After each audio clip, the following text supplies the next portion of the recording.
ఎప్పుడు హోటల్కి వెళ్ళారా మీరు? ఎప్పుడైనా హోటల్కి వెళ్ళారా? గుంటూరులో ఒక హోటల్ ఉంది. ఆ హోటల్కి ఒకరోజు మా తాతయ్య గారు వర్క్ చేయడానికి వెళ్ళారంట. ఆ హోటల్కి మా తాతయ్య గారు పని చేయడానికి వెళ్ళారంట. ఏంటి ఆ పని? మా తాతయ్య గారు మోటార్లు అవి బాగు చేస్తారు. గమనించండి, మోటార్లు అవి బాగు చేస్తారంట.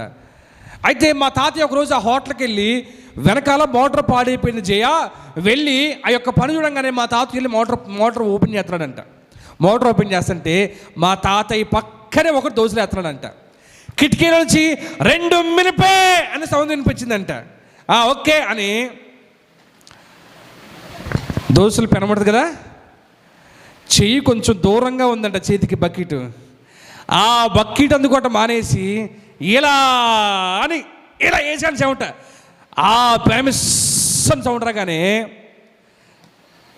చీపిరి తీసుకొని ఇలా వచ్చి మా తాత నుంచొని, బాబు ఏంటి బాబు నువ్వు చేసే పని అంటే, ఓయ్ ఎందుకు వచ్చావు? మోటార్ బాగు చేయడానికి వచ్చావు, నీ పన్ను చూసుకొని వెళ్ళిపోయానంట. ఆ దెబ్బతో మా తాత 20 సంవత్సరాలైందంట హోటల్లో టిఫిన్ చేసి. ఒకసారి నాకు ఆ మాట చెప్తే, ఏ హోటల్ బాబు, ఆ హోటల్ పేరు చెప్పు, ఆ దరిదాపులకు కూడా నేను పోనన్నా. హల్లెలూయా.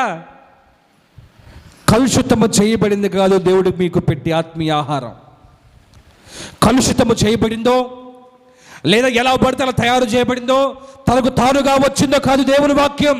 ఈ ఆత్మీయ ఆహారం నువ్వు భుజించగలిగితే నీకు క్షేమాభివృద్ధి, ఈ వాక్యం నువ్వు భుజించగలిగితే నీకు ఆరోగ్యం, నీకు సంపద, నీకు కృప, నిశ్చయముగా నీవు యుగ యుగాలు దేవుడితో జీవించే అవకాశం.